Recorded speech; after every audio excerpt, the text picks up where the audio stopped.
just blink a couple times and look at your screen again. These cakes are amazing. They're cakes that are taking a stand, and we're always a fan, you know, of the traditional tiered treat, but this cake is as creative as they come. It's one of a kind and sort of didn't see that coming. Cake magic. Cake enthusiast Betheny Tomseth joining me in the Studio 5 kitchen to share. It is so good to see you. So good to be here. These again. are so fun to look at. It sort of seems like cake architecture. Yeah, and you know, we're seeing kind of these shapes, these architectural shapes, arches in a lot of event planning. We'll see big like photo backdrops with gorgeous balloon garlands and stuff like that. So we're kind of carrying all that into the cake table. And I'm really excited. They're modern, they're striking, they're bold, but they can also be really soft and feminine with the right colors and the right florals. It seems too, as a caker, it gives you more real estate. Like it allows you to have more fun and decorate once the top of the cake is facing forward. I think so. I think so. There's two different shapes at play in the beautiful cakes. You're so talented that you've brought into the studio. First, the arch cake. So describe this little girl. Yes, this is just an arch shape, just like we're kind of seeing trending in the event space. And it's the same technique as we're gonna do this front-facing circle cake.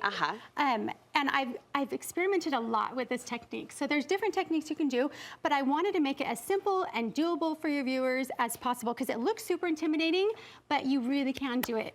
Did it start with a regular round cake, or how does this even happen?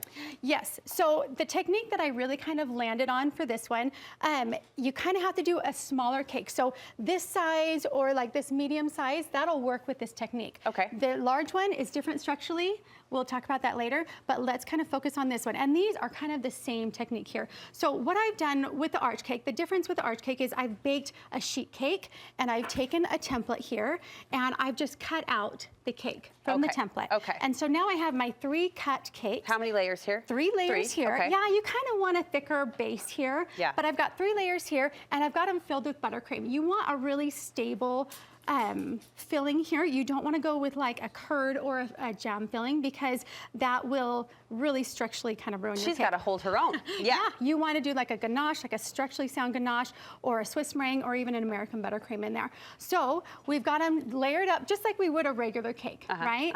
And then I've got it crumb coated here. And the secret to these is chill, chill, chill. You've got to chill these cakes really, really well. Otherwise, when you stand them up, they might not be so stable. So I've stacked them, filled them, crumb coat, and chilled it. That's what I've done to this point here.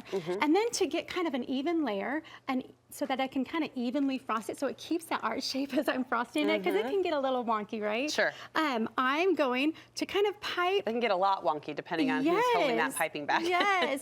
So I'm going to pipe kind of an even layer of frosting. That's kind of the trick. Okay. And that's where the piping bag comes in. You could take just your spatula and kind of go to town, but with this even layer of frosting, it's going to ensure that the frosting's even so and you're keeping your shape. You pipe it on evenly as you can to make the actual frosting job that much easier. To make the final layer that much easier. So I've got a pretty good coat there, right?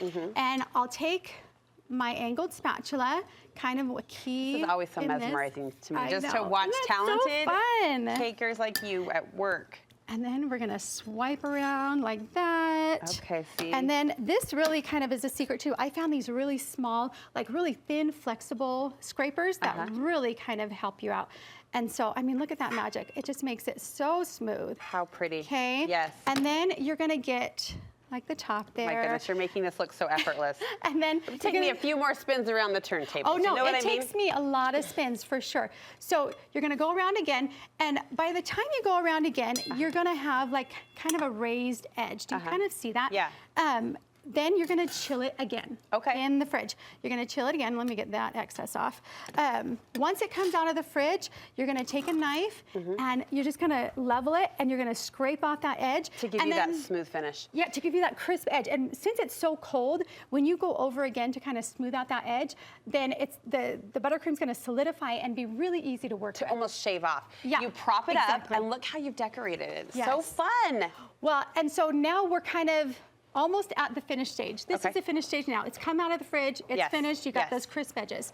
Okay, and this is the same technique that we're gonna do with both of these. So for the circle cake, the only difference is I'm gonna take my knife, I'm gonna make a level surface, cut that off, easy peasy, right?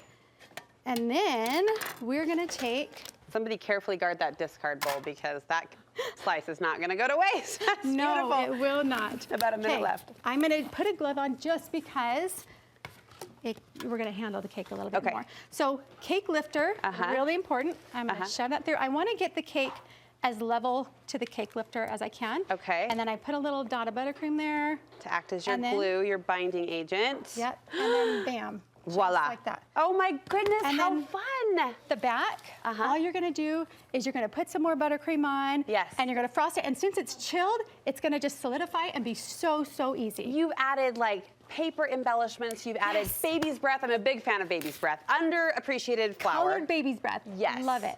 Really pretty, the feathers and the decoration with the gold metallics there at the end, and the cute piggy to finish us off. So many cake possibilities. Now, the big arch cake requires a different technique. You're going to Yes. teach us that on your Instagram. Yeah, it's more like a brick stacking technique with internal structure and acrylic disc. So, I mean, someone that's not a little more advanced might get a little frustrated doing it. So try this first and then go for it. Because, I mean, you can't do it till you do it, right? There you So it's go. great. And then these acrylic toppers, I feel like they take your cake from like 6 to 10. Like they're so fun Where and do you get shiny. those? Oh gosh, Amazon, your Okay. craft stores, anything. It's Bethany, great. you are the best. How can we learn from you? Bethany Cakes is my Instagram, so I've got some tutorials going on there. Okay, Bethany Cakes, we'll link you over. Happy New Year. Thank you. Happy New This was Year. so fun to look at and so So always fun. fun to learn from you. We Thank you, appreciate it. Britt.